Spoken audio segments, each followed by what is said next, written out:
Bonjour à tous, rebonjour à tous pour cette cinquième journée des rencontres du développement durable 2021, faisons 2030 dès 2022. C'est le thème de l'ensemble de cette édition co-organisée aujourd'hui par l'Institut Open Diplomacy et l'EDEC, qui est basé à Nice, qui est une grande école extrêmement renommée sur les questions de finances responsables. Ça tombe bien, c'est le thème de notre journée. Et pour cette troisième table ronde, on va rentrer dans une nouvelle perspective. On a déjà beaucoup parlé de la rationalité économique ce matin. On a évidemment parlé cet après-midi de la meilleure façon de flécher nos investissements de sorte à ce qu'ils servent la lutte effective contre les dérèglements climatiques, financer l'adaptation et l'atténuation. Et cette troisième table ronde va nous permettre d'interroger un peu le sens de ces investissements à l'aune des crises qui nous attendent. On les observe de plus en plus violentes et fréquentes. C'est le constat que le GIEC pose. Pour pouvoir en parler avec moi autour de ce panel depuis la Maison de l'Europe, j'ai la chance de recevoir, dans un ordre absolument non protocolaire, pardonnez-moi, mais géographique, Elisabeth Toutu-Picard, députée de Haute-Garonne, spécialiste des questions environnementales, puisqu'elle co-préside à l'Assemblée nationale française le groupe d'études sur la santé environnementale, et on l'a vu avec cette pandémie, faire le lien entre l'environnement, la santé de la planète, de la biodiversité, du vivant en général, et celle de l'espèce humaine, c'est plus qu'essentiel. À l'heure où on parle de zoonose, le risque de transmission d'un virus d'une espèce à une autre.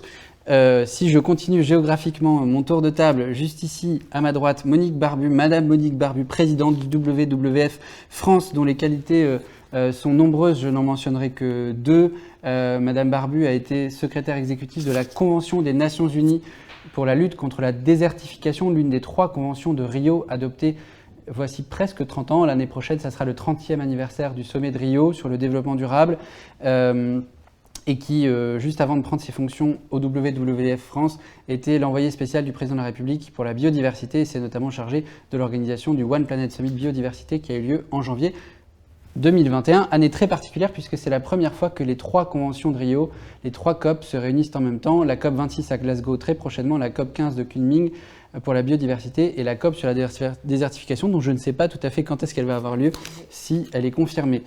Juste ici, à ma gauche, Monsieur Nizar Yahish, associé de PwC France et Maghreb, spécialiste de la numérisation des services publics, actuellement dans ses fonctions, mais surtout ancien ministre des Finances de Tunisie, où évidemment il a beaucoup travaillé sur les processus de développement économique des États émergents, sur l'aide publique au développement, l'efficacité de ces aides, notamment dans le pourtour méditerranéen. Je ne développe pas parce qu'on va avoir tout le panel pour le faire. Nous devions recevoir également le professeur Yuba Sokona, vice-président mondial du GIEC, qui est malheureusement bloqué dans un avion, ce qui tombe mal pour ses émissions de gaz à effet de serre, mais ce qui tombe encore plus mal pour nous malheureusement. Mais cher Yuba, à qui on pense très fort, puisque je sais qu'il est particulièrement attaché à sensibiliser la société civile, pour ceux qui ne le savent pas, aurait dû être avec nous. Donc je regrette l'impossibilité qu'il a de nous rejoindre et je l'en excuse de tout cœur. En tout cas, à distance, nous avons Ambroise Fayol, vice-président de la Banque européenne d'investissement. Bonjour Ambroise, j'espère que vous nous entendez bien. Je vous entends très bien, j'espère que vous m'entendez bien aussi. Et je vous voilà. salue depuis Luxembourg. Ça marche parfaitement depuis le Luxembourg, pays parfaitement connecté pour le coup. Et je rappelle à tous ceux qui ne le savent pas que la Banque européenne d'investissement, c'est une des institutions européennes qui a prototypé le Green Deal, puisque la BEI, c'était l'instance qui devait mettre en place le plan Juncker. Donc on est là au cœur du réacteur financier de la projection de l'Union européenne vers un développement plus durable. Et je termine virtuellement notre tour avec Gabriela Ramos, sous-directrice générale de l'UNESCO, chargée des questions du secteur économique et social, qui, chère Gabriela, est également en poste à l'OCDE juste avant de prendre ces fonctions-là, où elle a dirigé le cabinet du secrétaire général et était le Sherpa de cette organisation pour la coopération et le développement économique au niveau du G20. Gabriela, merci d'être avec nous, j'espère que vous nous entendez bien aussi. Je vous entends très bien et je suis ravie d'être parmi vous. Merci Gabriela, on est au complet donc pour ce panel sur le thème de notre innovation. Est-ce que ça sera à la hauteur des défis de l'adaptation et de l'atténuation des dérèglements climatiques? On a fait volontiers cette distinction un peu technique pour que chacun ait bien en tête que la crise climatique, c'est pas comme ça un grand bloc monolithique qu'il faut le subdiviser en sous-sujets, puisque chacun de ces éléments remporte son lot de défis en soi. atténuer, c'est-à-dire réduire nos émissions de gaz à effet de serre, s'adapter, c'est-à-dire prendre en considération les conséquences déjà palpables des dérèglements climatiques pour qu'on puisse vivre à l'heure où il fait une température moyenne à la surface de la Terre qui est plus importante. Et on sait que d'ici 2030, en tout cas c'est ce que nous livre le pré-rapport du GIEC tout récemment publié, d'ici 2030 on sera déjà à la limite des plus 1,5 degrés qui était prévu dans l'accord de Paris sur le climat comme la limite maximale à atteindre pas avant la fin du siècle. Donc on a malheureusement 70 ans d'avance, ces 70 ans qui sont toute une vie pour faire quelque chose que nous n'aurons pas. Alors comme Yuba Sokona n'est pas là, malheureusement, et qu'en tant que vice-président du GIEC, il aurait pu nous expliquer ce que ça signifie l'exercice de s'adapter. Je vais me tourner vers vous, Monique Barbu, puisque vous avez labouré le système des Nations Unies en long, en large et en travers sur ces questions. Et donc je me permets de vous demander le rôle de suppléante de Yuba sur cette question pour nous aider à bien faire comprendre à nos auditeurs, l'importance de faire la distinction entre les deux sujets de l'atténuation et de l'adaptation, et spécifiquement ce que ça induit pour nous Français dans notre périmètre national et ce que ça induit pour nous Français dans notre rôle international en matière de lutte contre les dérèglements climatiques. Double question pour une personne triplement expérimentée. Merci beaucoup. Bonjour à tout le monde. Peut-être pour répondre à cette question, je voudrais dire que aujourd'hui, pour beaucoup de Français, en tout cas, et beaucoup d'Européens, lorsqu'on parle de dérèglement climatique, de changement climatique, de réchauffement climatique, on vous parle tout de suite de règles de vie à mettre en place qui sont des réductions de gaz à effet de serre. On vous parle de la voiture, on vous parle du logement, on vous parle de ce genre de choses. Et en fait, très très peu est dit sur le fait qu'en réalité, aujourd'hui, ces changements climatiques, ils sont là, que malheureusement, on sait très bien qu'on ne tiendra pas le 1,5 degré. Je veux dire, on le sait aujourd'hui.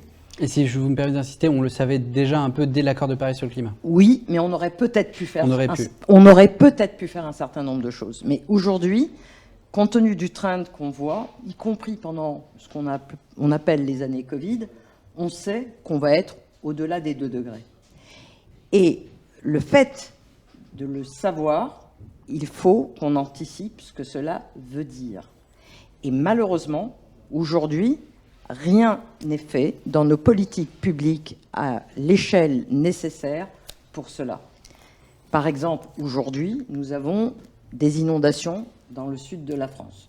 4 mois de pluie en une journée. Je veux dire, ça, nous savons que ce sont des choses qui vont arriver de plus en plus souvent. Il y a des choses à faire. Nous pouvons nous adapter. Et il faut le faire immédiatement. Et une règle, par exemple, très simple, qui pourrait être mise en œuvre immédiatement, c'est de la même façon qu'on oblige à des études d'impact environnemental pour n'importe quel grand projet d'infrastructure, pourquoi ne pas obliger tous les investissements publics d'infrastructure à faire ce qu'on appelle en bon français un climate proof. Comme waterproof pour une montre qui doit aller sous l'eau. Voilà. Et en gros, ça veut dire quoi? Ça veut dire que chaque investissement, avant d'être fait, il faut essayer de voir ce qu'il deviendrait s'il y avait 2-3 degrés de plus. Est-ce qu'il tiendrait? Est-ce que le pont que vous avez l'intention de construire à l'endroit où vous avez dit que vous allez le construire a des chances d'être encore là si il y a 3 degrés de plus à l'échelle mondiale et si un certain nombre de dérèglements climatiques interviennent. Donc ça, c'est une question importante. Et pour moi, la façon de réconcilier aujourd'hui les politiques d'atténuation qui sont nécessaires, parce que même si on sait qu'on va aller au-delà des 2 degrés, on ne veut pas aller à 5 ou 6 ou 7 degrés. Donc il faut continuer les politiques d'atténuation. Réconcilier les politiques d'atténuation avec les politiques d'adaptation, ça passe par quelque chose dont vous n'avez pas encore parlé, qui sont les politiques de séquestration de carbone. On va développer sur ce point un tout petit peu plus tard, mais vous avez, en parlant de l'exemple des ponts, touché l'essentiel. On est virtuellement depuis Nice Nice, c'est une ville qui est traversée par l'autoroute A8 qui mène à Gênes directement, et on se rappelle tous, encore il y a peu de temps, l'effondrement de ce pont de Gênes. Et quand vous parlez d'être climate proof pour des infrastructures, c'est la capacité d'un pont à tenir un monde qui fait plus 1,5 degré en moyenne, et donc par certains épisodes de chaleur à se dilater plus ou moins, dans un contexte où on sait qu'on a déjà dépassé très prochainement les plus 1,5, et où à partir de plus 3, même le GIEC et les nombreux scientifiques qui le composent et qui passent en revue n'arrivent pas à prédire les scénarios possibles au-delà de la limite des 3 degrés. Alors, je n'ai pas complètement fini. Donc là, atténuation, adaptation, on a regardé un petit peu ce qui se passait en France. Il faut comprendre une chose, c'est que le changement climatique, c'est quelque chose qui n'a pas de frontières. Et qu'en réalité, aujourd'hui, les émissions, pour l'essentiel, ne proviennent pas d'Europe. Absolument. Et que donc, si on veut véritablement lutter contre le dérèglement climatique et avoir des politiques d'atténuation qui fassent sens, il faut les faire massivement dans les grands pays émetteurs. Oui. Les grands pays émetteurs, ce sont en gros les pays du G20, mais donc y compris la Chine, l'Inde, le Brésil, le Mexique, les États-Unis d'Amérique. Certains de ces pays ont les moyens eux-mêmes de mettre en œuvre ces politiques. D'autres ne les ont pas. Et clairement, si la lutte contre le réchauffement climatique est notre première priorité, il faut massivement organiser l'appui, mais aussi les contraintes. Et je pense par exemple aux taxes aux frontières européennes sur les produits à haute valeur carbone, à mettre en place pour faire en sorte que les efforts d'atténuation soient bien faits dans les pays qui doivent les faire aujourd'hui. Et ça, c'est le 3e chapitre de notre discussion. Donc vous avez tracé le plan, à défaut d'avoir retracé le pont de Gênes que je mentionnais à l'instant. Mais vous disiez à l'instant, les émissions de gaz à effet de serre n'ont pas de frontières. Il y a autre chose qui n'a pas de frontières, c'est les conséquences zoonotiques de ces risques. C'est pourquoi je me tourne vers vous, Elisabeth Totu-Picard. Je rappelle que vous êtes députée à l'Assemblée nationale et coprésidente du groupe sur la santé environnementale. On a choisi de vous inviter dans ce panel sur le climat pour montrer précisément ce que c'est que les conséquences immédiates de la situation. On est encore et toujours malheureusement virtuel du fait de la 4e vague de la crise Covid. Et cette crise Covid, elle vient de la transmission de certaines espèces animales à l'espèce humaine du SARS-CoV-2. C'est précisément un exemple typique, archétypal de la santé environnementale. Quand la nature se dégrade, la santé humaine se dégrade. Est-ce que vous pouvez nous expliquer comment est-ce qu'à l'Assemblée, à l'heure de la pandémie, on appréhende ce risque? Comment est-ce que le gouvernement réagit ou ne réagit pas beaucoup, ou peut-être très fort sur ce sujet? On est encore dans la gestion de crise, donc on a encore beaucoup d'enseignements à tirer, mais d'ores et déjà, on voit que ça se consolide, qu'il y a une prise de conscience, et surtout, le GIEC nous a quand même alertés. Là, on voit, Monique Barbu le disait à l'instant, on va franchir la barre des plus 1,5 degrés à horizon 2030, mais à partir de plus 3 degrés, même le GIEC n'est pas capable de nous dire ce qui peut se passer. Donc on peut s'interroger, vu les tendances qui ont été tracées, sur l'amplification de ce risque, sur notre santé à nous, et donc notre capacité à nous adapter à un monde qui est complètement disrupté par le climat. Tout d'abord... Vous pouvez y aller, il n'y a pas besoin de toucher. D'accord. Bon, tout d'abord, je voudrais vous remercier de m'avoir invité pour aborder ce genre de questions, parce que c'est souvent la thématique vraiment qui brille par son absence dans toutes les stratégies, dans les politiques de stratégie d'atténuation, d'adaptation en matière d'ailleurs de réchauffement climatique. On l'a vu avec la Convention citoyenne pour le climat, la question de la santé et la santé environnementale plus particulièrement n'a même pas été abordée. Et c'est assez tragique, surtout que l'on sort, comme vous venez de l'expliquer, d'une crise sanitaire qui nous a mis tous au pied du mur, nous rappelant en fait des constats basiques, c'est-à-dire que nous sommes un élément de la chaîne du vivant sur cette planète et que la santé humaine dépend de la santé animale et également de la santé des écosystèmes, puisqu'on pense que la Covid a de fortes probabilités d'être une zoonose, donc une pathologie qui nous vient du monde animal, et que Quand on sait que 70% des pathologies émergentes nous viennent du monde animal, il y a de quoi se mobiliser. Or, c'est vrai que l'impression que l'on a, c'est qu'on tire encore à peine les conclusions de cette expérience douloureuse et qu'on est à peine en train de se mettre en ordre de marche. Alors, c'est vrai que c'était assez compliqué compte tenu du combat qu'on avait amené déjà sur le terrain de la maladie et de la vaccination.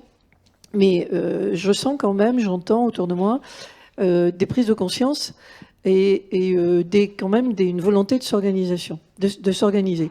Et c'est peut-être là où le bas blesse, en fait, que ce soit à l'échelle nationale, que ce soit à l'échelle européenne ou à l'échelle mondiale. Par contre, je peux témoigner qu'il y a des choses qui se font. D'abord à l'échelle nationale, puisqu'il y a un plan national santé-environnement qui existe en France, qui est une émanation en fait du Grenelle de l'environnement, donc ça a encore quelques années de cela. Les PNSE précédents ont été souvent qualifiés d'incantatoires et de peu probants. J'ose espérer que le PNSE 4, auquel les membres du GSE, du groupe Santé-Environnement que je préside, qui est une espèce d'énorme think tank de 150 parties prenantes de tout l'univers de la santé environnementale, j'ose espérer que ce PNSE 4 va répondre au moins en partie à tous ces gros enjeux. On fait de la prévention, on essaye de faire passer, surtout avec des outils numériques, on parlait d'innovation, des outils numériques pour informer la population en temps réel avec sur les smartphones des pics de pollution. On aura aussi un outil qui permettra de connaître la composition des produits chimiques, de voir peut-être même voir arriver jusqu'à créer un toxiscore. Bon, il y a tout un panel en fait de mesures qui ont été prises au niveau national. Au niveau européen, on sait aussi qu'il y a pas mal de choses qui ont été lancées, le Green Deal, de la ferme à la fourchette, la stratégie de défense de la biodiversité. Il y a donc quand même des dynamiques qui sont lancées. Je parle de santé environnementale et de ce qui, de près ou de loin, peut toucher la santé environnementale. Et au niveau international aussi, il y a quand même des choses, mais on a l'impression que c'est relativement récent. C'est relativement récent. Par exemple, l'OMS vient de créer un centre de prévention des épidémies qui va se trouver à Berlin. Ça date des derniers mois. Donc il y a quand même quelque chose, une prise de conscience.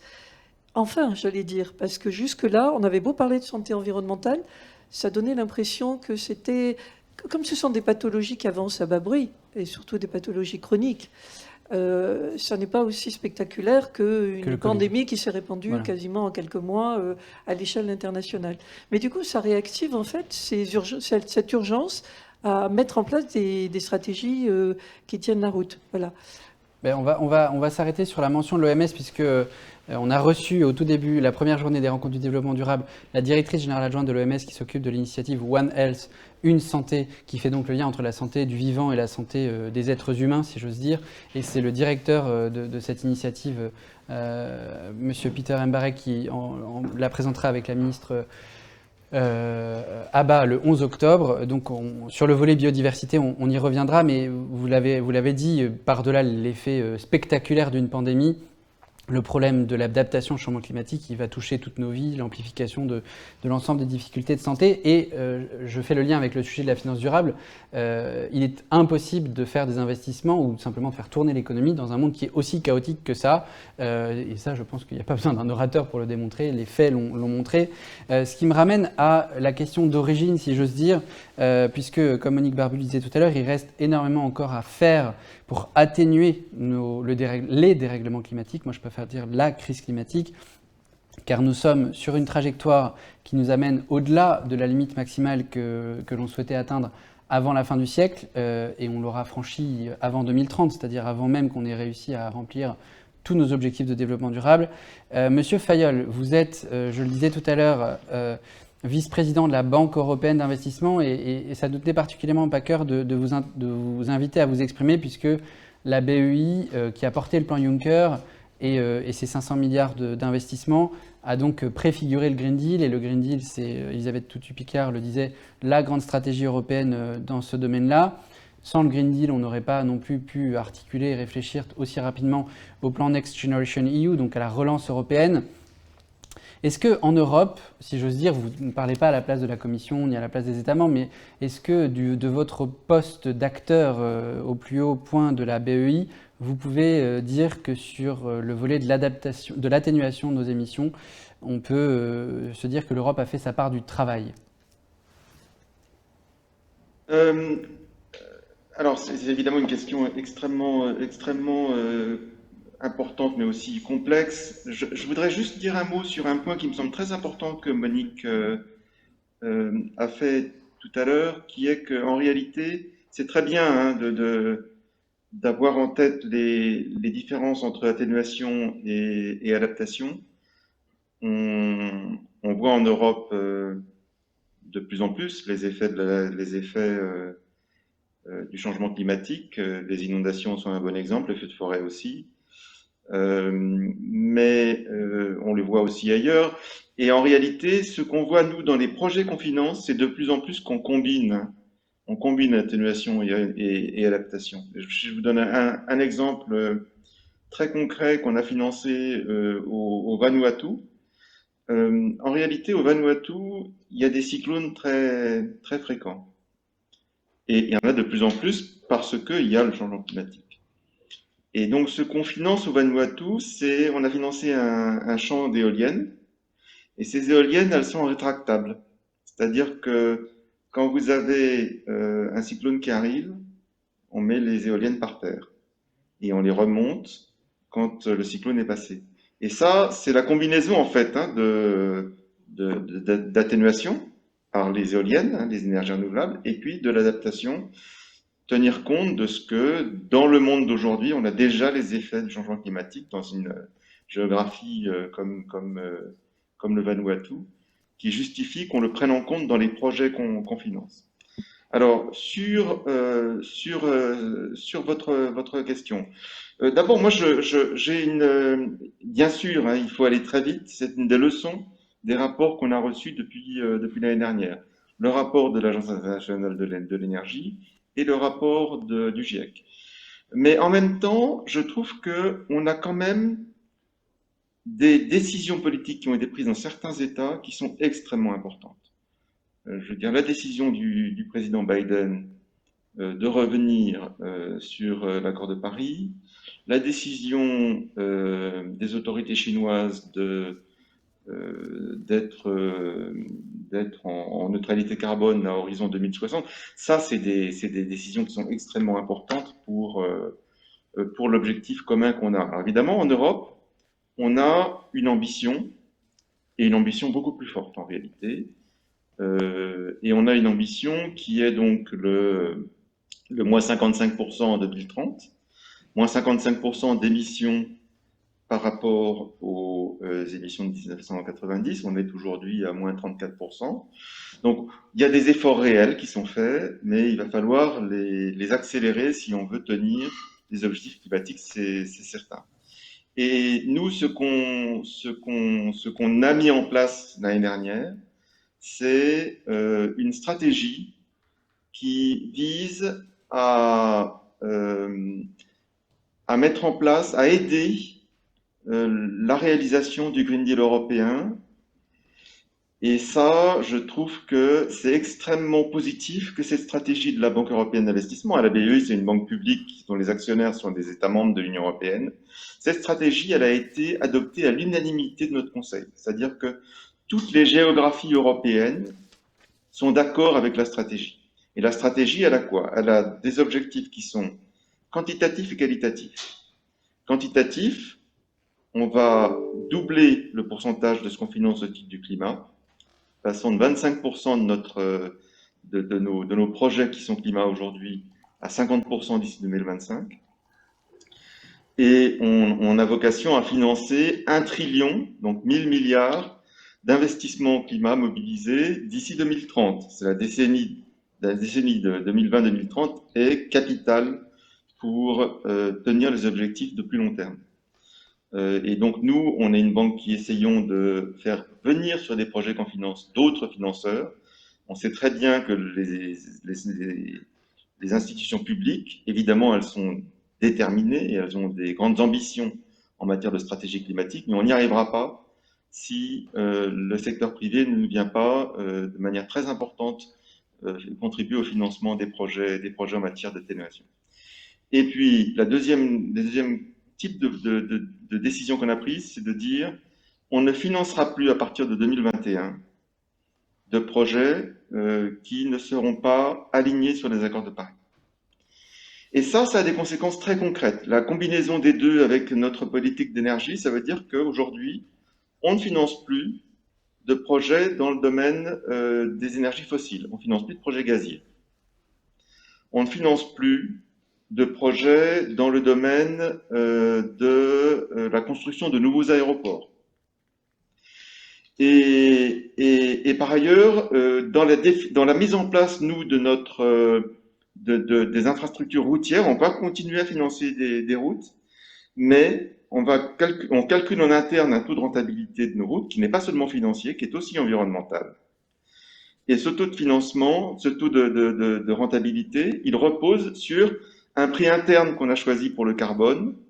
Et pour faire simple, le prix du carbone, il était à 35 € la tonne l'année dernière, il est aujourd'hui à 80.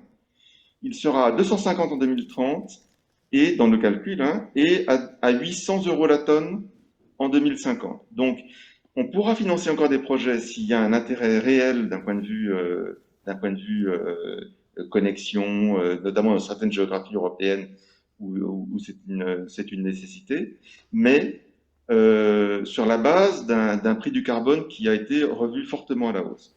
Voilà, je pense que moi, ce que... Oui. Je voulais souligner en disant ça que vous avez touché l'essentiel de ce qui fait la gouvernance mondiale de la lutte contre les dérèglements climatiques depuis le premier accord universel qui avait été adopté, c'est-à-dire le protocole de Kyoto, qui avait vocation, et je voudrais le souligner parce qu'on est dans une journée sur la finance responsable et ça nous aide tous, et le public en particulier, à bien ressaisir l'essentiel, c'était de fixer un prix aux émissions de gaz à effet de serre et de faire augmenter ce prix pour qu'il soit de plus en plus coûteux d'émettre des émissions de gaz à effet de serre et que tous les acteurs économiques soient désincités à en faire. Le problème, si j'ose dire, c'est que d'abord les États-Unis, qui étaient le premier pollueur mondial, se sont très rapidement exfiltrés de cet accord et que pendant très longtemps, le prix du carbone a été extrêmement bas et donc non significatif sur le plan économique. Et je voulais revenir là-dessus parce que ça a été l'arlésienne pendant de très nombreuses années en Europe, la réforme des marchés carbone. Là, en parlant d'une multiplication par 10 entre 2021 et 2030, de la façon dont vous pricez la tonne de carbone, vous contribuez à définir un prix du carbone sur les marchés européens dans un contexte où la Commission elle-même a décidé de commencer à retirer des crédits carbone et donc de faire monter le prix du carbone. Est-ce que vous avez participé à l'élaboration de cette décision? Est-ce qu'il y a une sorte de concertation des politiques monétaires, si j'ose dire, des crédits carbone, ou est-ce que c'est totalement entre banques d'investissement publiques comme la BEI l'est, ou est-ce que c'est quelque chose que vous avez fait en autonomie dans votre propre stratégie? Alors, je dirais un peu les deux, C'est-à-dire que on a, nous, défini notre stratégie qui correspond, nous, si vous voulez, ce prix interne du carbone qu'on a, je vais faire simple. Le prix interne du carbone qu'on a retenu, il est compatible avec la neutralité carbone 2050 du Green Deal. Et donc, de ce point de vue-là, c'est complètement cohérent avec ce que la Commission, les hypothèses de la Commission. Et puis, par ailleurs, il y a évidemment des travaux qui sont, je veux dire, on est, nous, extrêmement proches de nos amis de la Direction générale du climat à la Commission européenne, et de la même façon que on discute de ces sujets-là avec les États membres, puisque ce sont nos actionnaires qui sont à notre conseil d'administration, et c'est les mêmes États membres qui vont devoir, par exemple, qui sont en train de ratifier les propositions de la Commission en matière de taxonomie, plus le Parlement européen. Donc voilà, donc c'est un peu, il y a des discussions internes très fortes, il y a une cohérence d'ensemble, il y a une ambition forte qui est partagée, et après, je veux dire, chaque institution fait en fonction de ses propres besoins. Ambroise Falleux, la question est passionnante et on imagine volontiers, comme pour la politique monétaire, qu'il y ait une banque centrale qui gère les crédits carbone. En tout cas, ça n'existe pas pour l'instant. Et Monique Barbu, je voulais me tourner vers vous parce qu'on va revenir sur le sujet de la séquestration carbone que vous avez dressé tout à l'heure. Mais avant ça, vous-même, vous avez été au cœur de ces négos parce qu'elles ont un impact sur la désertification de certaines zones dont vous avez eu la charge dans l'une des 3 COP de Rio. Mais très clairement, il y a un sujet sur la défaillance jusqu'à présent des marchés carbone. J'aimerais bien qu'à l'aune de ce que vous avez pu vivre au système des Nations Unies, nous expliquer comment ça se fait qu'on a attendu presque entre 1997 et 2021, presque 24 ans pour se rendre compte que le prix du carbone c'était essentiel et qu'il fallait peut-être s'y mettre, alors qu'on avait tous les documents requis pour s'y attaquer. Et je sais que les propos d'Ambroise Fayolle vous font réagir sur un aspect plus technique. Si vous pouvez nous donner ces 2 éléments d'information avec votre petit micro. Merci. Moi, je voulais simplement réagir à quelque chose qu'a dit Ambroise et après je reviendrai à votre question. Mais Ambroise a bien dit que pour le moment, on était à moins 34% de réduction des émissions depuis 1990. Enfin, à l'échelle de l'Union. À l'échelle de l'Union européenne. Que donc nous allions vers moins 55% d'ici 2050. Dans le même temps, aujourd'hui en Europe, on a augmenté notre consommation de carbone de 70%. Et là, il y a un vrai sujet. Parce que ça veut dire quoi? Ça veut dire qu'on importe le carbone qu'on consomme aujourd'hui en Europe. Or, ce carbone qu'on consomme aujourd'hui, et qui continue à augmenter de façon extrêmement importante, lui, il ne paye pas 800 € la tonne. Il ne paye rien. Et c'est là, enfin, pour moi, ça pose 2 sujets. Le premier, c'est que si on veut garder une certaine compétitivité de nos entreprises, il va falloir faire quelque chose. Et deuxièmement, pour le moment, ça n'a aucun enjeu véritable en termes d'attitude du consommateur, qui continue à consommer de la même façon son carbone, puisque de toutes les façons, les produits rentrent et ne sont pas taxés. Oui, et peut-être permettez-moi un chiffre pour aller dans votre sens par rapport en faisant le lien avec notre journée précédente sur l'industrie et sa contribution à la lutte contre les dérèglements climatiques. On sait que en France, je vais prendre des chiffres français, pas des chiffres européens, mais le panorama est globalement identique. Le secteur industriel a réduit ses émissions de gaz à effet de serre de 46% depuis 1990. À date, ça représente 95% de notre bilan entre guillemets carbone, enfin de notre réduction de l'empreinte carbone, mais c'est 50%, le sujet c'est des délocalisations. Donc quand vous dites on importe du carbone, c'est grosso modo c'est 50% de la contribution industrielle aux émissions de gaz à effet de serre qu'on a délocalisé. Donc on est bien sur ce sujet et ça nous ramène à la question d'avoir un prix du carbone mondial, d'où la question que je vous posais sur l'efficacité des protocoles de Kyoto. Exactement. Alors en attendant d'avoir un prix mondial du carbone, c'est pour ça que toutes les mesures dont parle Ambroise qui vont dans le bon sens doivent être obligatoirement accompagné de cette taxe aux frontières. Parce que si vous n'avez pas une taxe aux frontières qui donne au prix du carbone qu'on importe le même prix que ce que nous acceptons de payer sur notre propre production, ça va mal se finir, cette affaire, si vous voulez. Bon, ça, c'est une première chose. Maintenant, pour revenir à votre question, le problème, c'est qu'en réalité, si on laisse le marché aujourd'hui fixer un prix du carbone, il est très bas. Il se trouve que dans les multiples fonctions que j'ai occupées, quand j'étais présidente du Fonds pour l'environnement mondial, j'étais présidente du Fonds adaptation. Et le Fonds adaptation, qui est quelque chose qui a été hérité de Kyoto, était le fonds multilatéral qui finançait les projets d'adaptation en vivant sur les crédits carbone. Et rappelons que ce fonds il doit être doté, d'après l'accord de Paris, de 100 milliards d'euros par an. Non, c'est pas celui-là. C'est pas celui-là, c'en est encore un autre. C'en est un autre. On a trop des fonds. Moi, voilà. Celui-là, c'est le fonds adaptation qui était doté, si vous voulez, des revenus des crédits carbone à l'échelle mondiale. Et ce pauvre fonds, eh ben, il n'a connu que des tout petits niveaux parce que justement, le prix du carbone, il a été très bas jusqu'à présent. Et donc, aujourd'hui, en même temps, il faut arrêter aussi toutes ces questions de compensation, parce que plus vous avez des options de compensation et moins vous arrivez à fixer un prix élevé, en réalité, de carbone, à l'échelle internationale. Et deuxièmement, il faut, et c'est pour ça que je parlais de taxes aux frontières, c'est uniquement lorsqu'il y aura un signal de ce type qui aura été mis par un des grands marchés consommateurs, et l'Europe est un grand marché consommateur, qu'un certain nombre de pays qui aujourd'hui refusent de rentrer dans ces négociations de prix du carbone accepteront de rentrer dans cette discussion. Mais aujourd'hui, les prix du carbone qu'on fixe, ce sont des prix factices d'une certaine façon, parce que les grands émetteurs refusent la discussion.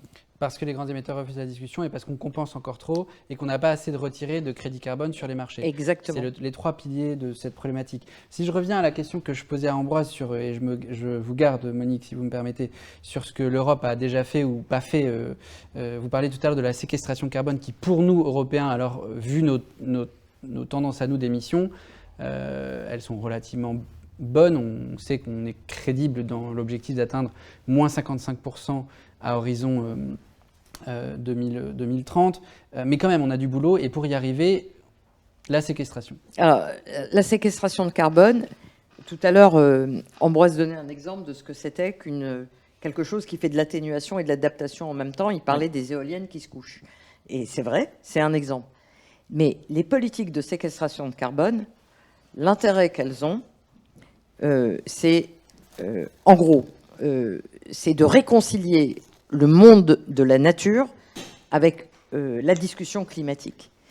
Aujourd'hui, on voit tout ça dans des espèces de silos verticaux, et en réalité, ça ne fonctionne pas comme ça.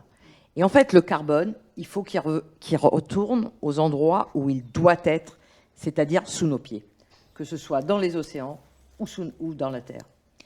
Et si vous rentrez dans des politiques de séquestration de carbone, ce sont des politiques qui permettent aux écosystèmes et à la biodiversité de s'adapter aussi au changement climatique. Et surtout, pour les pays pauvres, ce sont aussi des moyens d'assurer leurs revenus et leur subsistance. Aujourd'hui, vous avez 1 milliard d'hectares de terres dégradées dans le monde. Oui. Dans le même temps, vous avez une population mondiale qui va friser les 10 milliards. Pour nourrir ces 10 milliards d'individus, il faut augmenter la production alimentaire de 70%. Et pour l'augmenter de 70%, il faut mettre chaque année 4 millions d'hectares de terres en production. Aujourd'hui, où est-ce que vous les prenez, vos terres ? Vous les prenez sur les forêts et sur les zones humides. Si vous les preniez sur les zones dégradées, vous n'aurez aucun problème à assurer la sécurité alimentaire mondiale. Vous allez séquestrer le carbone. Par exemple, sur un grand programme d'Afrique sur lequel je travaille aujourd'hui, on estime que la séquestration de carbone annuelle, elle est de 250 millions de tonnes de CO2 à terme. 250 millions de tonnes de CO2, ça correspond aujourd'hui au tiers du gap entre les 2 degrés accord de Paris et les 3,8 qu'on estime qu'on va atteindre si rien n'est fait d'ici peu. Juste ça, c'est le tiers de ce gap. Et ça nourrit 200 millions d'Africains. D'une pierre, trois coups. Moi, j'avais intitulé la table ronde « Innovation au service de l'adaptation et de l'atténuation ». Donc, je ne pensais pas qu'on allait aller de passer d'une pierre deux coups à une pierre trois coups, mais Monique Barbu voit toujours plus loin que moi en l'espèce. Je voudrais revenir sur le défi précisément que vous venez d'esquisser, et on va élargir évidemment la discussion. Le défi qui est planétaire, il n'est pas seulement européen. On a fait un petit tour européen, là, en pleine conférence sur l'avenir de l'Europe, c'est essentiel. Mais l'adaptation, c'est le défi des Européens. C'est le défi de tout le monde, mais pour nous, c'est notre premier défi. Si je veux dire, l'atténuation, ça reste quand même un défi mondial et il faut le relever. On n'est pas encore au niveau, y compris du fait des dysfonctionnements de nos marchés carbone, comme on vient de l'étayer. Et pour y revenir, je me tourne vers Gabriela Ramos. Je rappelle, Gabriela, que vous êtes aujourd'hui directrice générale adjointe, sous-directrice générale de l'UNESCO, mais que dans une vie pas si lointaine que ça, vous étiez Sherpa G20 de l'OCDE, que l'OCDE fixe des standards pour penser une croissance verte, que l'UNESCO facilite énormément la coopération scientifique et technologique entre les États, et on sait qu'en la matière, le transfert de technologie est essentiel pour arriver à nos objectifs en matière de réduction des émissions de gaz à effet de serre. Alors j'ai cette question-là, par-delà les COP où on a l'impression que tout le monde s'y met en lâchant quelques chiffres, on ne voit pas encore les résultats. Et donc je me demande ce qui se passe concrètement dans le système international. Vous qui êtes encore à la frontière entre l'OCDE et l'UNESCO, comment est-ce que vous voyez le système multilatéral contribuer à ce que les États s'équipent mieux, et notamment je pense aux États émergents ou aux États du Sud qui sont les principaux émetteurs et qui donc c'est les premiers contributeurs à ce combat de l'atténuation. Oui, merci. C'est très bien d'être parmi vous et d'entendre toute cette analyse intéressante qui a été faite par les commentaires les panélistes. Mais Thomas, je crois qu'on est où on était. Et bien sûr, il y a de bonnes nouvelles. Je pense que le système financier a fait un progrès important sur le financement des renouvelables. Je pense qu'il y a maintenant la décision de l'Europe, des États-Unis, même de la Chine, pour faire des investissements importants sur la technologie plus verte. Mais c'est vrai que si on pense les défis que les pays en développement confrontent, vraiment, il faut avoir des soutiens plus au centre des politiques des pays développés. Parce que c'est vrai que quand on parle sur l'adaptation, dans le, comment on l'appelle, l'assistance pour le développement, la coopération pour le développement, toujours le soutien pour l'adaptation, c'est fait pas vraiment partie d'une stratégie globale. Et ce sont les pays en développement, les petites îles, l'Afrique, l'Amérique latine, qui subissent qui sont frappés pour des crises environnementales, même que l'Allemagne ou que les États-Unis, mais la vérité, ou l'Australie, mais la vérité, c'est qu'ils sont moins préparés, moins de systèmes, moins de financement, moins de protection et moins d'adaptation. Et donc, je crois que c'est très important de continuer à appeler les pays avancés pour que quand ils avancent des programmes pour soutenir leur propre transition écologique, qu'ils aussi dédient plus de fonds à l'adaptation. Ça, c'est très important. Et aussi pour augmenter les capacités des pays en développement pour résister la question de toutes les crises, comme je dis, environnementaux, mais aussi pour la transition. Et donc, le deuxième sujet, je sais que on a besoin vraiment d'un prix de carbone qui change les incentives pour où est-ce qu'on met l'investissement. Ça, c'est très important. La séquestration carbone continue à être très, très chère et il requiert beaucoup d'investissements. Et il y a des autres enjeux du monde qui sont vraiment urgents. Et donc, il faut avoir un plan global et c'est pour ça on attend la question de Glasgow pour voir comment est-ce qu'on va adresser tous les sujets qu'on a sur la table maintenant. Mais d'avoir les prix carbone, c'est la solution, les prix aussi dans les frontières, les taxes en frontières. Mais je suis prêt à voir si ça avance. Il y a des autres questions très importantes que je vais porter dans la table. On parle beaucoup où est-ce qu'on va voir les financements, non? On parle beaucoup de ce compromis que les pays avancés ont fait en Danemark et qu'ils sont renforcés à Paris, avoir 5 milliards, je crois que c'est dit ça en français, pour le développement, non, pour la transition carbonique. Mais je crois que les États ont beaucoup d'autres outils qu'on n'utilise pas vraiment. L'élimination de soutien à la consommation de, comment est-ce qu'on dit, fossil fuels, les subsidies, fossil fuel subsidies, qui est 100 milliards de dollars aux pays en développement, mais aussi qui ça, c'est un montant de 300 milliards de dollars. Et donc, on continue à soutenir la production de combustibles fossiles. Et Gabriela, je prends ce ça, point parce il faut que l'arrêter. Hein. on s'est rencontrés dans le cadre du G7 des jeunes que j'ai eu l'occasion de créer il y a une éternité, puisque je ne suis plus si jeune que ça. Et précisément, quand vous étiez à l'OCDE, précisément, une des recommandations que les générations futures qui sont pas si désinformées et en tout cas certainement pas désemparées face à la situation ont proposé, c'était l'arrêt immédiat de toute forme de subvention aux énergies fossiles. Et quand vous mentionnez les montants que vous dites, j'avais pas le chiffre en tête, on est... ça fait rougir le fonds pour l'adaptation dont Monique Barbu parlait tout à l'heure. Alors, Donc, je pense que c'est la réallocation. Exactement. Si on mettait les prix, comme on a dit, on aurait le fonds nécessaire pour faire l'investissement vert. Mais il y a des autres sujets que peut-être je voudrais simplement mentionner. J'allais vous demander de les développer, mais peut-être une question pour plonger sur ce sujet qui est extrêmement important, parce que là, on voit à quel point on a les moyens de faire cette transition, il suffit juste de les allouer correctement.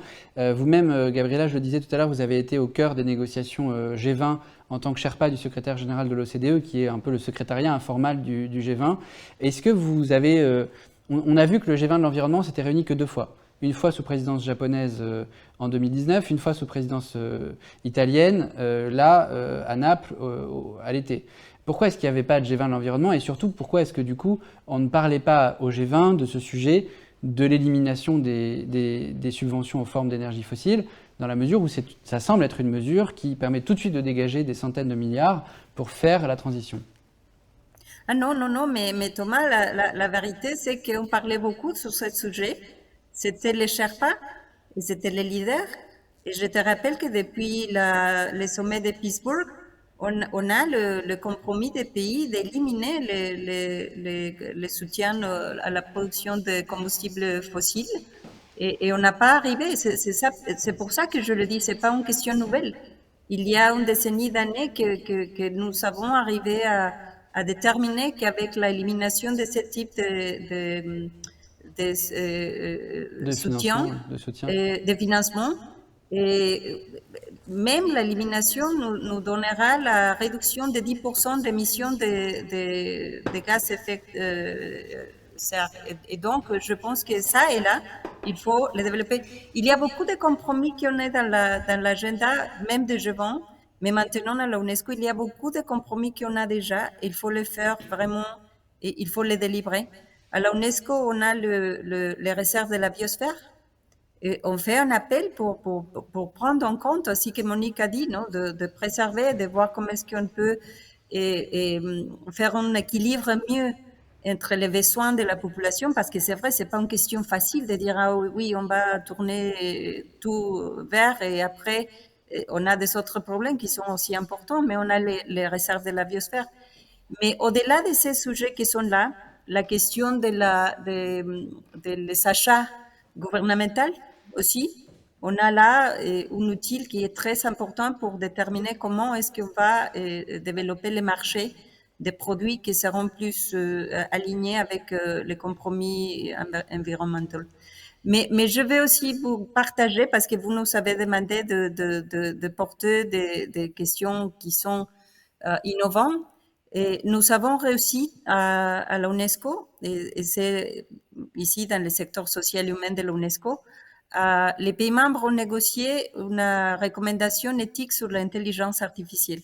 Oui. C'était surtout des technologies, c'était surtout de la question de la privacité, de la transparence, de la responsabilité, tout ça. Mais avec la consultation globale qu'on a eue, toute la jeunesse, mais il y a beaucoup de pays qui nous ont dit il faut développer une transformation numérique qui fait une contribution forte sur la question de la transition écologique. Et on ne lie jamais la transformation numérique avec la transformation écologique, et on peut le faire. Hein. Il faut aussi incentiver des technologies de l'intelligence artificielle pour contrôler mieux les systèmes de l'alimentation mondiale, pour éviter les gaspillages, pour aligner la question de la consommation de l'énergie, tout ça. Mais aussi, il faut faire attention et comment est-ce qu'on peut réduire la consommation énergétique qu'on a avec le développement numérique et tous les éléments de matières primes qui sont utilisés pour développer tous les outils qu'on a numériques. Et ce sont des questions qu'il faut vraiment porter à la réflexion et éviter, comme mes prédécesseurs ont dit, d'avoir une conversation en silo. Parce que c'est une transformation vraiment dans tous les domaines. Merci de rappeler ça, Gabriela, pour 2 raisons. D'abord, parce que ça va me permettre de faire une transition vers un spécialiste de l'innovation numérique, Nizar Yahish, que je présentais tout à l'heure, mais aussi de rappeler que la journée précédente des rencontres du développement durable n'avait pas vocation à être un silo par rapport à celle-ci, mais à zoomer, détailler comment est-ce que la transition numérique peut accélérer la transition écologique, notamment dans le domaine de l'industrie, à la fois pour réduire, décarboner l'industrie, mais aussi pour produire des solutions nouvelles qui nous permettent de la délivrer, comme vous disiez à l'instant, Gabriela. Nizar Yahish, je le rappelle, vous êtes associé chez PwC France et Maghreb, vous avez été ministre des Finances de Tunisie, un État ami, allié, très proche pour nous, en tout cas pour ceux qui habitent à Nice, qui nous accueillent aujourd'hui, du bassin méditerranéen et donc des problématiques directes que le changement climatique va poser sur les individus. Vous connaissez très très bien les enjeux de coopération nord-sud, sud-sud également, qui sont au cœur de la résolution de ces problèmes. Vu ce que Gabriela vient de dire, j'ai donc 2 questions à vous poser. D'abord, celle que j'avais envie de vous poser à l'origine, c'est-à-dire comment est-ce que grâce à l'innovation, on peut arriver à faire une croissance qui soit sobre en carbone? Est-ce que c'est encore possible selon vous? Grâce à la coopération technique depuis le Nord, je le disais, puisque Monique Barbu l'a démontré brillamment tout à l'heure, la principale envolée des émissions de gaz à effet de serre, elle se joue essentiellement au Sud, et donc il s'agit de transférer au Sud des capacités techniques qui permettent de croître pour nourrir la population tout en atténuant les émissions de gaz à effet de serre. Et la deuxième question que je voulais vous poser, elle touche directement à celle que Gabriela vient de mentionner quand elle parlait des achats publics, de la commande publique, de ce que l'État est acheteur de tous les services et tous les produits qui peuvent être faits. En tant que ministre des Finances, vous avez nécessairement été également à passer la commande publique. En tant qu'associé chez PwC, vous accompagnez de nombreux acteurs du secteur public dans leur RSE, d'une certaine manière. Et donc la commande publique, est-ce que vous la voyez comme un véritable outil de finance responsable, de finance publique responsable, si je veux dire? Double question. À nouveau, c'est ma journée. Alors, merci pour la question. Effectivement, les deux, à la fois les évolutions technologiques, mais également tout ce qui est outils financiers d'achat public, sont 2 outils absolument indispensables pour justement accélérer ou atténuer les effets de dérèglement climatique. Là, on parle de quoi? Là, on parle de pays du Sud. On parle d'une volonté de bâtir un agenda commun, finalement un agenda universel, mais en même temps, ce sont des pays qui sont en train d'avoir leur propre roadmap de développement socio-économique qui ne sont pas forcément les mêmes que les roadmaps des pays développés. Ça, il faut vraiment l'avoir en tête. Et c'est important de dire, oui, il y a des évolutions technologiques qui permettent aussi, il y a des solutions concrètes, et on le voit, l'intelligence artificielle et plein d'autres choses. Aussi les outils de financement qui sont extrêmement importants. Les deux, jusqu'à présent, m'ont démontré très peu d'impact, finalement, sur l'atténuation des effets des dérèglements climatiques. On le voit. Donc la première réponse d'analyse, j'ai envie de dire, oui, c'est ça. Ce sont 2 leviers. La réalité, si on analyse un peu plus profondément ce qui se passe, c'est que cette question de dérèglement climatique, elle est intimement liée à une autre question, en tout cas par rapport au regard des pays du Sud. J'ai eu l'occasion et l'honneur d'être ministre des Finances dans un très beau pays, avec tellement de jeunesse, une nouvelle démocratie, etc. Mais j'ai aussi l'occasion de discuter avec beaucoup d'homologues dans d'autres pays du Sud. Et toutes les contraintes qu'on a et qu'on avait, les contraintes de pression budgétaire, de coût de la dette, de paiement des salaires de la fonction publique, des problèmes liés aux entreprises publiques, et beaucoup d'autres pressions de croissance, d'investissement productif, auxquels aussi se rajoutent les problèmes de dérèglement climatique.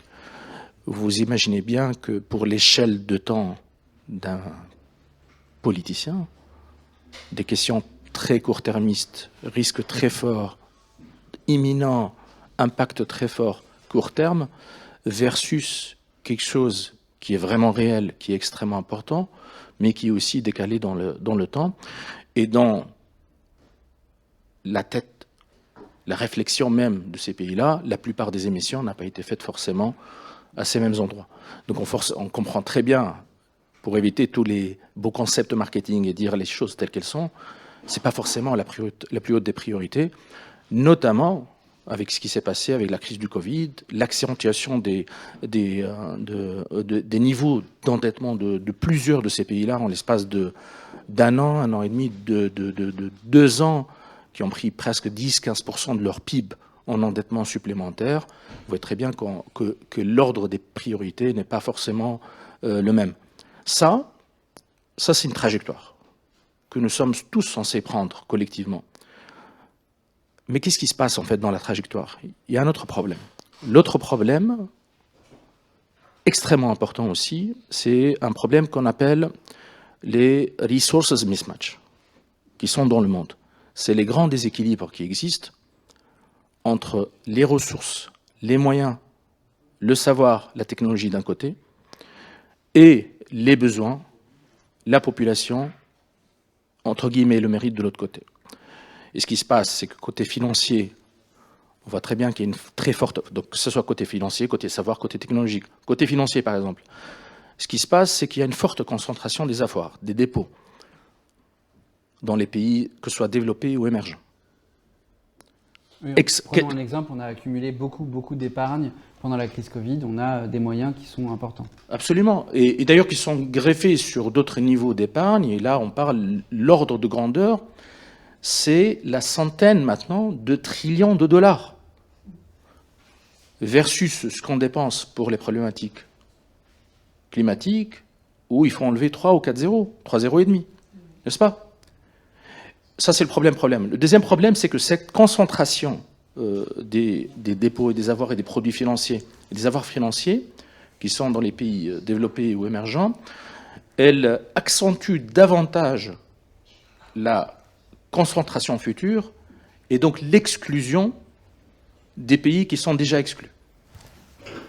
Donc vous voyez que les resources mismatch à la fois du point de vue financier, c'est un problème réel. Donc c'est ça le paradoxe financier. Et d'ailleurs on trouve la même chose côté technologique. C'est-à-dire d'un côté l'argent, pour simplifier, l'argent va à l'argent, pour aller simple. La technologie et l'innovation technologique, c'est pareil. Parce qu'on innove du point de vue technologique, ceux qui ont là de l'avancée technologique ont le savoir, ont l'industrie qui alimente, qui a besoin de technologie, ils ont beaucoup plus d'investissements en R&D, etc. Donc l'innovation technologique va vers la technologie et donc la concentration technologique, elle va s'accentuer dans le futur. Et ce problème de concentration, il pose la question des transferts dont on a parlé tout du long, nord-sud, sud-sud, enfin si on considère que la Chine est encore partie du sud. On va revenir sur ce sujet qui est majeur parce qu'il est vraiment très géopolitique pour le coup. Oui. Avant d'en arriver là, je voudrais me tourner vers vous, Elisabeth Toutut-Picard. Je rappelle que vous êtes députée de Haute-Garonne et je voulais vous poser la question pour poursuivre le propos de Nizar Yaïch sur ce sujet, parce que on vient en France d'adopter la loi sur la solidarité internationale qui a précisément vocation à allouer de façon plus intelligente nos moyens pour nos partenaires, et enfin la France se donne l'ambition d'atteindre son engagement de déployer 0,7% de son PIB pour l'aide publique au développement. Gabriela Ramos rappelait tout à l'heure qu'une part seulement très faible de l'aide publique au développement va à l'adaptation. N'empêche que pour un Français, et donc pour les députés de la nation, c'est très difficile d'expliquer l'acte de solidarité internationale. Dans un contexte où, comme Monique Barbu le rappelait tout à l'heure, on demande beaucoup aux Français déjà pour s'adapter, alors que le sujet, pour atténuer, pardon, alors que précisément notre sujet, il est peut-être moins dans l'atténuation que dans l'adaptation.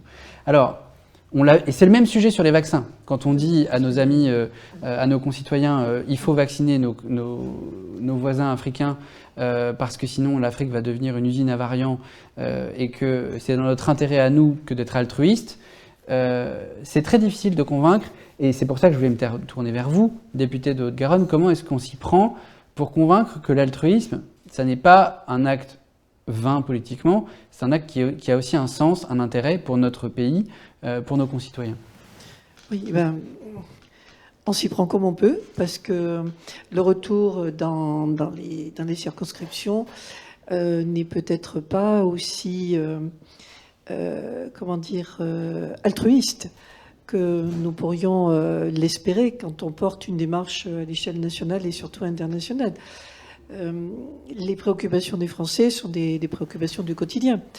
Le souci, quand on est élu à l'Assemblée nationale, c'est qu'on est coincé dans un temps politique, comme vient de te l'expliquer monsieur, qui est extrêmement court, alors qu'il y a des problématiques de très long terme. Et les problématiques de très long terme, les citoyens de base, enfin du terrain, en sont conscients maintenant qu'il y a une urgence à prendre des décisions sur le long terme, mais en même temps, on l'a vu avec la crise des Gilets jaunes, dès qu'on commence un tout petit peu à bouger un pion sur l'échiquier, on a un retour de bâton de problématique d'acceptabilité sociale, des mesures que l'on peut prendre. Et pourtant, Dieu sait que celle qui a déclenché la crise était mineure. Hein. C'était une histoire de régulation de la vitesse sur les routes pour essayer de limiter. Donc, il y a des décalages. À la fois, alors vous disiez financier, à entendre tout ce qui se dit, on voit bien qu'il y a de l'argent. Il y a de l'argent, beaucoup d'argent. J'étais impressionnée par les sommes qui ont été avancées par Madame Ramos à l'échelle internationale. Et en même temps, on voit qu'il y a énormément d'expertise, beaucoup de bonne volonté, mais que ça coince. Alors, pour en revenir au cas des vaccins, pour moi, c'est vraiment très symptomatique et très représentatif des problèmes de fond, des problématiques structurelles, en fait, que nous rencontrons. Cette crise des vaccins, effectivement, il y a eu même des divisions, non seulement au niveau européen, entre la Commission européenne et les eurodéputés, mais également entre les chefs d'État, les économistes, pour savoir si oui ou non on pouvait faire une levée temporaire des droits sur les vaccins. On n'a toujours pas... Les droits de propriété intellectuelle, je précise. Propriété intellectuelle, oui, ce problème de propriété intellectuelle. Et on a vu réagir de façon parfois très égocentrée des chefs d'État qui voulaient à tout prix d'abord protéger leur population, ce que l'on peut comprendre. Mais le souci sur cette affaire sur la Covid, c'est que la problématique dépasse largement le territoire, les territoires et les démarches souverainistes. Il faut qu'on ait une démarche vraiment universaliste pour régler les problèmes. Là, je reviens sur le sujet que je porte, qui est celui de la santé environnementale. On ne peut pas régler ce genre de difficultés, problème de santé environnementale directement lié aussi au réchauffement climatique. Hein. C'est un des facteurs d'impact sur la santé et la vie de nos concitoyens. Donc on a cette problématique de savoir comment s'organiser à l'échelle internationale, parce que nous sommes, alors qu'on le veuille ou pas, tous vraiment reliés sur la problématique des pandémies. Là, on est en train, tant bien que mal, de sortir dans les pays occidentaux et riches de la pandémie, mais on sait pertinemment qu'il y a d'autres pandémies qui vont arriver derrière et d'autres problématiques de vaccination. Et là, on a bien vu que les réactions, même au niveau des États, n'étaient pas solidaires. C'est pas simplement une question de réaction du citoyen de base qui aimerait bien, mais après, c'est dans les choix qui ont été faits. Et je dois dire que le Français de base, même s'il a le cœur ouvert à l'international, il a été quand même satisfait de voir que les vaccins d'abord le concernaient à son échelle tout à fait personnelle. Donc la vaccination, c'est vraiment très représentatif de ça, des réactions sur le partage des connaissances scientifiques. L'autre problème, c'est le problème d'organisation sanitaire à l'échelle internationale, et particulièrement sur la santé environnementale. On parle beaucoup de One Health, mais pour le moment, au niveau de l'Europe, par exemple, la Direction générale de la santé ne se préoccupe que des problématiques, enfin, c'est surtout ciblé sur l'alimentation. On ne s'est pas encore organisé. Il n'y a pas une Europe de la santé, et encore moins une Europe de la santé environnementale. Et pour en finir, la troisième problématique que fait émerger de façon extrêmement brutale la crise de la Covid, c'est les problématiques de multilatéralisme qui sont à l'ancienne, ça fonctionne à l'ancienne. C'est-à-dire que ce sont toujours les pays riches qui décident de ce qu'ils vont faire, de ce qu'ils vont donner. On l'a vu par exemple sur les nombres de doses de vaccins. Chacun fait, en ce moment en tout cas, parce que maintenant toutes les populations occidentales sont à peu près à l'abri, 60% de personnes vaccinées contre 2% à l'échelle internationale. Donc là, chacun fait une surenchère de générosité en disant, là, par exemple, la France a dit qu'on allait passer de 60 millions de doses très récemment. Le président de la République s'est engagé à passer, à doubler. Les États-Unis aussi. Mais pour autant, on ne donne pas les moyens, en fait, aux pays moyennement riches ou carrément pauvres de s'organiser en interne, c'est-à-dire qu'on ne leur donne pas la possibilité de fabriquer eux-mêmes leurs propres vaccins. C'est-à-dire on les tient sous une espèce de tutelle que certains économistes qualifient, comme Piketty, qualifient de néocolonialistes. Voilà. C'est très important. On a beaucoup travaillé sur ce sujet à l'Institut Open Diplomacy avec les parlementaires pour la paix qui plaidaient précisément pour que les capacités à la fois de production de vaccins et de distribution des vaccins soient décentralisées pour que si une autre pandémie surgisse, on ait des capacités réparties à l'échelle du globe pour qu'on puisse réagir beaucoup plus vite, parce que c'est aussi un défi logistique de savoir réagir. On est là en plein dans ce qui fait le cœur de cette problématique, c'est l'interdépendance entre les États. Monique Barbu le disait au tout début, les émissions de gaz à effet de serre n'ont pas de frontières. On est dans une course géopolitique aussi, c'est ce que vous disiez à l'instant, Elisabeth, une course contre la montre. Et dans cette course contre la montre, c'était l'objet final de cette réflexion. Et évidemment, j'appelle le public à d'ores et déjà poser ces questions pour qu'on puisse les prendre et les intégrer. L'innovation peut nous faire prendre des raccourcis, peut nous permettre de chanter, quand on est dans le Sud, notamment dans un État du Sud, de chanter la trajectoire de développement que le Nord a connue et donc d'éviter de polluer pour pouvoir croître. En tout cas, il y a le rêve que ça peut nous permettre d'aller plus vite, d'aller plus droit au but. Ambroise Fayolle, vous parlez tout à l'heure des projets de financement que la BEI porte. Vous avez mentionné l'exemple de Vanuatu. Je voudrais revenir sur ce sujet de l'innovation. À l'heure où l'industrie représente, en France en tout cas, 28% des émissions de gaz à effet de serre, mais qu'une grande partie des capacités d'innovation pour atténuer nos émissions et aussi nous adapter au dérèglement climatique vient de l'industrie. Je voudrais savoir comment est-ce que vous aidez en tant que banque d'investissement, notamment dans le domaine des infrastructures, les entreprises à innover pour que sur l'habitation et la rénovation de l'habitat, sur les mobilités, les infrastructures, on puisse investir dans un contexte où le temps d'investissement est très long, et où le temps long nous amène à nous projeter dans des scénarios dont même le GIEC n'est pas capable de nous aider à savoir à quoi le monde va ressembler. Ce qui reboucle avec ce que Monique Barbu disait tout à l'heure sur le Climate Proof Investment. Comment est-ce que vous arrivez, en tant que banque d'investissement, à vous projeter sur des cycles d'investissement qui sont très longs dans cette incertitude ? Thomas, est-ce que vous m'autorisez à dire un mot sur le sujet précédent ? Je vous autorise à la liberté de parole dans un bel état de droit qu'est le nôtre, cher Ambroise. Allez-y. Formidable, formidable. Je voulais juste dire que nous, on est assez convaincus à la Banque européenne d'investissement de l'importance du sujet de la fabrication de vaccins dans les différents territoires qui en bénéficieront. Et on est en train de mettre en place des financements, notamment en Afrique, pour notamment avec l'Institut Pasteur de Dakar, pour qu'il y ait une grande usine de fabrication de vaccins, Covid ou pas d'ailleurs, à Dakar. Et il y en aura une aussi au Rwanda.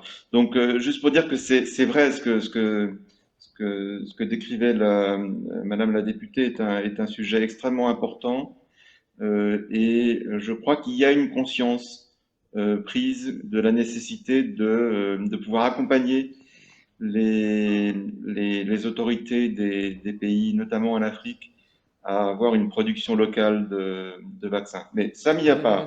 Sur la question de l'innovation. De mettre en place un partenariat stratégique avec l'Afrique du Sud pour installer un site de production de vaccins en Afrique du Sud, c'était l'objet de la dernière visite d'État du président de la République à Johannesburg. Donc ça commence à bouger en effet par-delà les banques d'investissement, également du côté des gouvernements.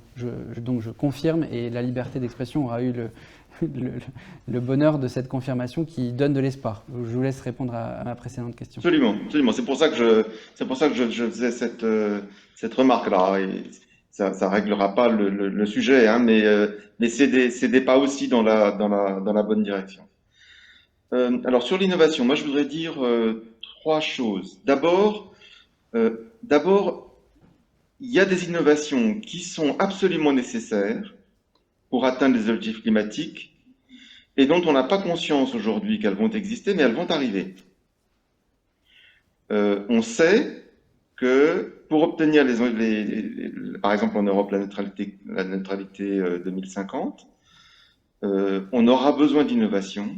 On ne sait pas encore lesquelles, ou en tout cas comment elles seront mises en place, mais on sait qu'elles vont arriver.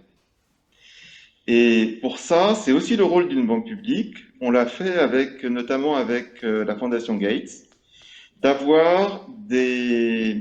avec la Commission européenne, de financer des technologies de rupture, des projets très très très en amont, sur des manières différentes de voir la question des batteries, par exemple, ou d'autres choses comme ça, qui permettent de pouvoir espérer qu'il y ait demain des innovations avec des sauts et qualitatifs et quantitatifs qui nous rapprochent des objectifs climatiques.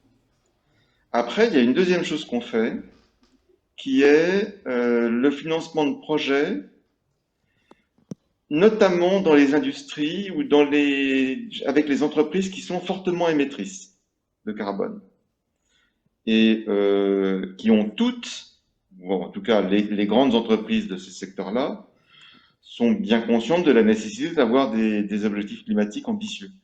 Et pour vous donner trois exemples, nous, on a financé un projet très intéressant avec ArcelorMittal pour le financement de l'acier vert.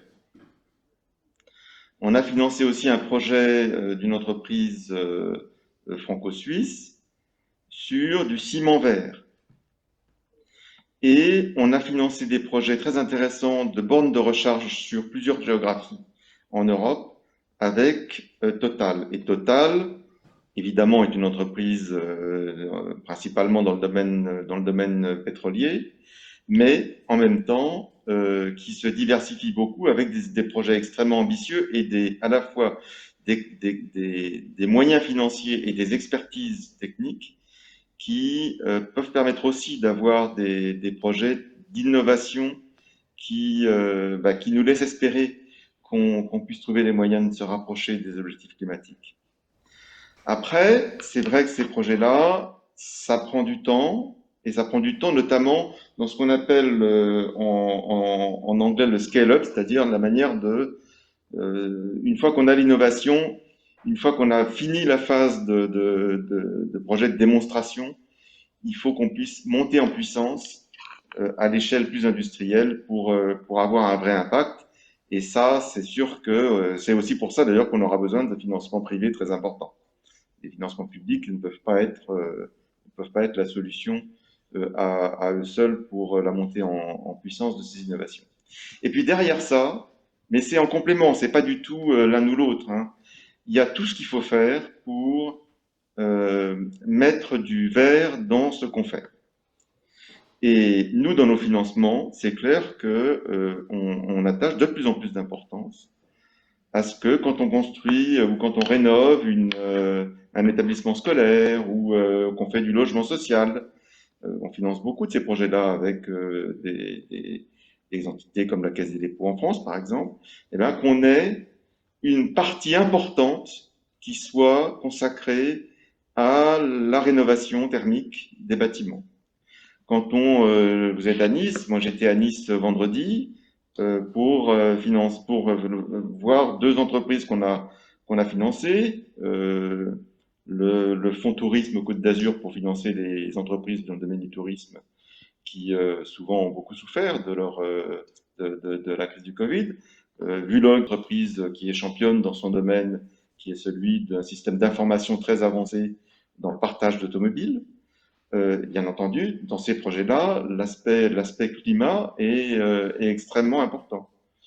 Et donc, on a tout un ensemble de secteurs. Et quand moi j'ai vu le sous-préfet à la reconstruction de la vallée de la Roya et de la Vésubie vendredi aussi, c'est certain que la manière dont ils abordent ces questions-là, bien sûr, il y a une partie, là pour le coup, adaptation qui est très importante. Et donc, je me permets une toute petite question pour mesurer l'importance de ce que vous dites très concrètement. Au moment où on a lancé le plan Juncker, la campagne présidentielle avait lieu et on disait, certains candidats à l'élection présidentielle disaient, celui d'ailleurs qui a été élu, il va falloir transformer la BEI en Banque européenne du climat. Et donc aujourd'hui, est-ce qu'on peut se faire une représentation de la part de vos actifs qui sont investis de cette façon-là? Ça représente combien de pourcents de votre bilan? Alors écoutez, aujourd'hui, on a un volume d'affaires, je dirais, de projets qu'on finance d'à peu près 60 milliards d'euros. Et sur ces 60 milliards d'euros, il y en a à peu près 40% qui sont en faveur du climat. Et c'est une montée en puissance. L'objectif, c'est 50% en 2025. En France, on est déjà à 50% de notre activité. Vous voyez, donc et on est un émetteur particulièrement important d'obligations vertes. Donc, on a cet objectif, je pense qu'on est vraiment dans l'exercice de transformation de la BEI en Banque européenne du climat. Et c'est à la fois des objectifs quantitatifs pour nous, mais c'est aussi l'objectif de contribuer à ce que on convainque de plus en plus d'acteurs d'investisseurs et de promoteurs de projets d'inclure un volet adaptation ou atténuation climatique dans les projets qu'ils financent. Merci. Et ça, je pense que vraiment, c'est quelque chose qu'on voit dans tous les projets qu'on finance nous aujourd'hui, pratiquement dans tous les projets. Je veux dire, même si on a fait, évidemment, la crise du Covid a mis un peu de côté certains de ces objectifs, parce que quand on est dans le sauvetage ou dans la poursuite du soutien aux PME, on est d'abord dans la poursuite du soutien aux PME. Mais nous, on est très clair sur le fait que la reprise post-Covid sera une reprise verte. Relance verte, c'est vraiment le sujet clé. On a entendu beaucoup de débats sur la conditionnalité. Je voudrais de la même manière poursuivre sur cette question-là avec vous, Nizar Yehish, puisque la relance a été, il y a eu en tout cas une tentative de coordination mondiale à l'échelle du G20 par la présidence saoudienne l'année dernière. La présidence italienne du G20 cette année essaie de s'appeler People, Prosperity and Planet, donc essaie d'aligner les objectifs de relance au bénéfice des gens et de la nature. Toutefois, on voit quand même que ça passe par une impasse à laquelle vous, en tant que ministre des Finances de Tunisie, vous êtes confronté et à laquelle vous, en tant qu'associé chez PwC, vous vous intéressez, c'est ces problématiques de mauvaise allocation des ressources, dans un contexte où les États du Sud, qui doivent être les premiers bénéficiaires de ces moyens financiers pour pouvoir précisément réduire le plus vite possible nos émissions de gaz à effet de serre, sont quand même des États qui sont très endettés, pour certains surendettés, notamment à cause de la crise Covid dont Ambroise Fayol vient de rappeler les conséquences. Et donc, et sans parler du fait que ce surendettement, il a une emprise géopolitique, parfois envers certains États qui n'ont pas intérêt tout de suite à ce que la trajectoire climatique change. Je ne sais pas quel est le niveau de dette publique de la Tunisie aujourd'hui, et je pense que vous n'en êtes plus responsable, donc je ne vous envoie pas le chiffre. Mais quand même, cette question de la dette, à l'heure où on parle en France d'annulation de la dette Covid, etc., pour pouvoir retrouver des moyens financiers, quand on entend tout ce dont on vient de parler sur les moyens dont on dispose, les solutions politiques qui existent pour dégager des ressources, est-ce que la dette est encore un problème pour les États du Sud? Et si oui, comment est-ce qu'on peut les aider à se débloquer pour pouvoir accélérer leur transition à eux? D'accord. Donc une réponse générale État du Sud, et non pas spécifiquement en Tunisie, ce que je vais demander, parce que je parle... Si vous voulez prendre l'exemple de la Tunisie, vous pouvez, parce que c'est peut-être un cas que vous maîtrisez mieux pour l'avoir dirigé, mais si vous avez un propos plus global, c'est plus intéressant. Pour la Tunisie, déjà, je rappelle juste qu'il y a quelques semaines ou quelques mois, on a battu des records dans certaines villes tunisiennes et certains villages, des records quasi mondiaux en termes de température cet été. Oui. Donc on l'a vraiment subi de plein fouet. C'est aussi un pays qui est malheureusement ce très beau pays, ce pays vraiment magnifique, qui traverse une crise économique, budgétaire, etc. Mais ma réponse, elle va être beaucoup plus à l'échelle mondiale. Je ne vais pas m'arrêter plutôt à la Tunisie, et notamment les pays du Sud. Oui, l'endettement, c'est un énorme problème. Et nous avons vu des mouvements d'arbitrage du long terme de l'investissement productif déjà vers le très court terme, je paye les salaires, j'honore mes dettes, etc. Que dire des engagements encore plus termes par rapport à tout ce qui est développement et réduction de l'impact du dérèglement climatique. Donc ça, c'est ce qu'on voit dans la réalité des choses. En plus de l'autre phénomène que j'évoquais tout à l'heure, qui sont les resources mismatch et l'exclusion de ces pays-là. J'ai dit tout à l'heure que l'argent va à l'argent, l'innovation technologique alimente l'évolution technologique et le progrès technologique. Je vais le dire d'une manière encore peut-être plus franche et plus directe, peut-être plus choquante, c'est que l'exclusion va accentuer l'exclusion si on ne fait rien. Donc, les deux sujets, pour moi, ils doivent être traités en même temps. Si on ne règle pas, si on ne s'intéresse pas d'une manière réelle, concrète, et je vais expliquer qu'est-ce que ça veut dire, qu'est-ce que j'entends par concrète, la question climatique, elle va accentuer davantage le déséquilibre ressources-moyens. Et vice-versa. Si on ne règle pas les problèmes de resources mismatch, on va le voir aussi côté dérèglement climatique, notamment au sud, et c'est un problème planétaire. Qu'est-ce qu'il faut faire ? Bon, déjà, tout ce qui est aide, tout ce qui est moyens financiers, on a bien vu, je l'ai expliqué tout à l'heure, il faut vraiment hisser le niveau des aides et des subventions et la taille des produits financiers à destination des pays du Sud.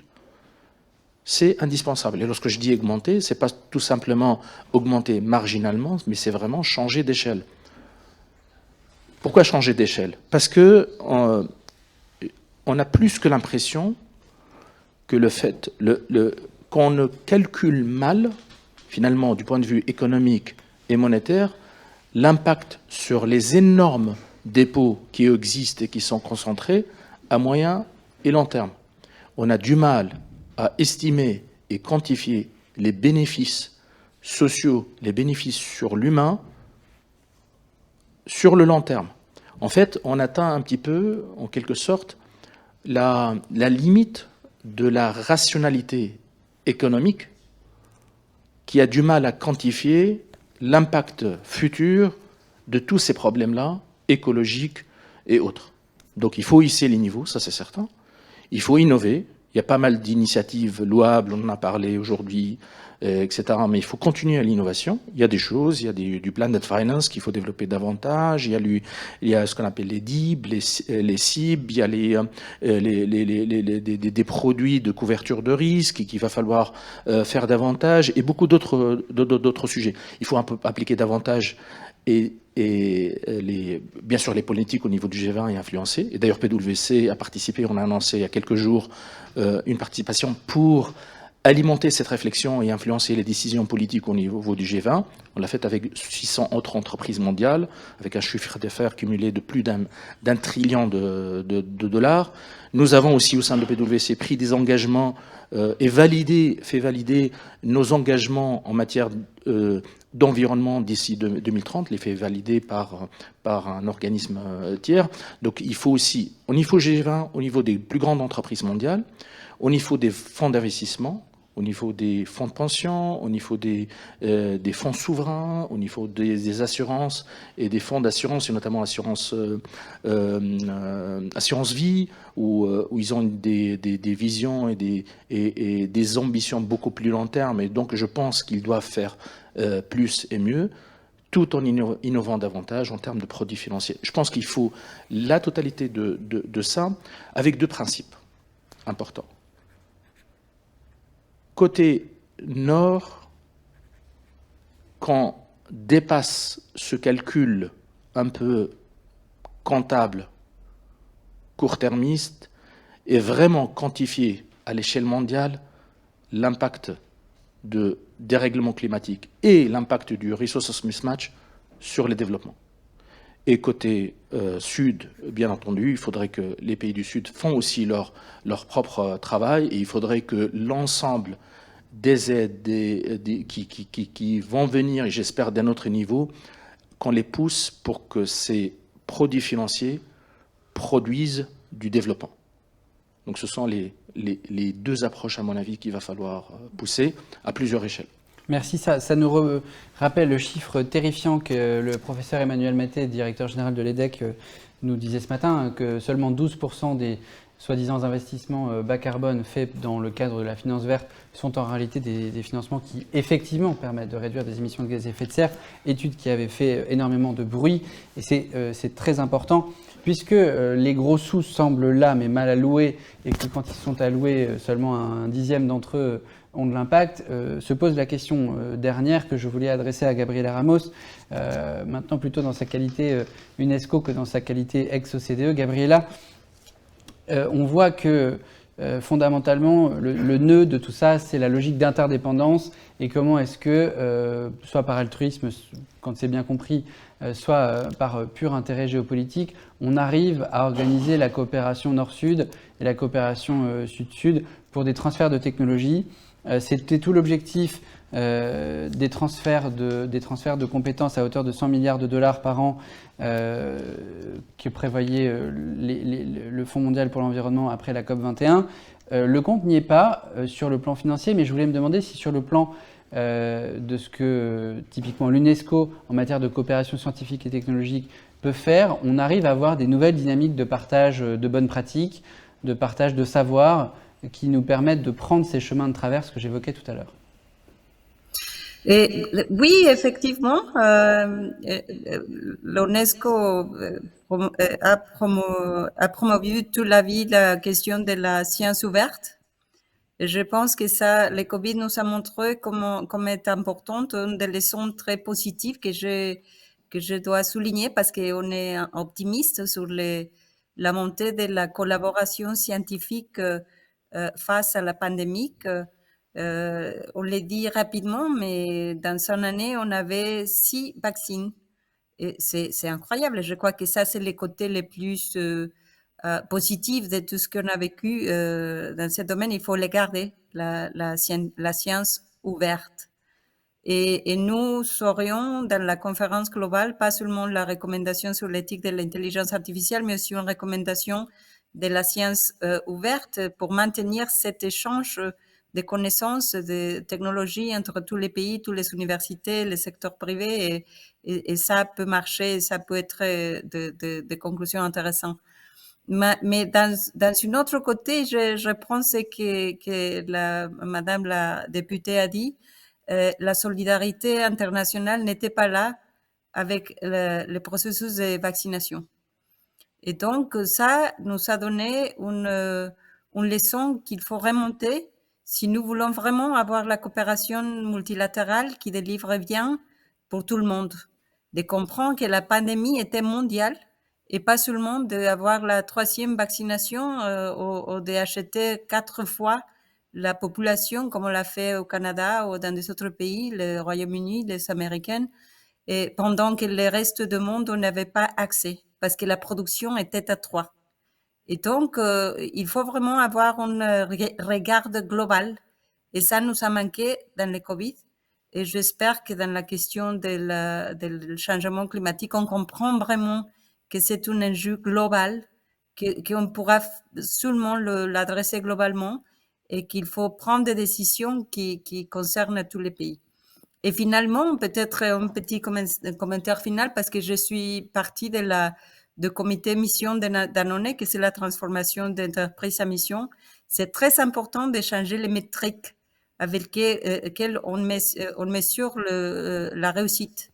Si on continue à mesurer la réussite dans les marchés financiers avec la maximisation de revenus et tout ça, si on continue à mesurer la réussite pour la croissance économique seulement, nous ne finirons jamais pour vraiment mettre tout l'accent de cette complexité qu'on a débattue aujourd'hui et qui nous rend très, très liés tous les pays. mais aussi qui rendent les sujets économiques, sociaux, écologiques, de la santé ensemble. On a besoin vraiment de changer la manière où on fait la maîtrise de la réussite si on veut changer les incentives et les données. Merci Gabriela, c'est important de rementionner cet aspect-là, avoir le sens de la mesure au sens de la métrique du terme, c'est la contraposée d'avoir le sens de l'impact. Et je le disais tout à l'heure, les chiffres sont quand même assez frappants de voir comment est-ce qu'il y a un écart entre les moyens dont on dispose et les résultats qu'on obtient. Et tout ça au service d'un esprit d'interdépendance, je crois qu'on a démontré tout au long de ce panel pour comprendre que voilà, on ne pourra pas réussir au nord sans réussir au sud et qu'on ne réussira pas au sud sans réussir au nord non plus en séparant adaptation ou atténuation. Aucune innovation, aucun investissement n'aura de sens si on ne prend pas ça en compte parce que la crise est extrêmement complexe. Ça fait beaucoup de contenu en une heure et demie, mais ça nous permet de donner du sens à ce que la finance responsable recherche vraiment, c'est-à-dire des résultats au service d'une cause identifiée et mesurable. On arrive au terme de cette conférence et on va passer à la conférence de clôture de cette journée sur la finance responsable co-organisée par l'Institut Open Diplomacy avec l'EDEC. Merci à tous nos orateurs, merci Monique Barbu, merci Elisabeth Toutu-Picard, merci Ambroise Fayol et Gabriela Ramos, merci Nizar Yahish. On excuse encore le professeur Yuba Sokona qui, le pauvre, s'est fait garder dans un avion. Il n'y a rien de plus terrible.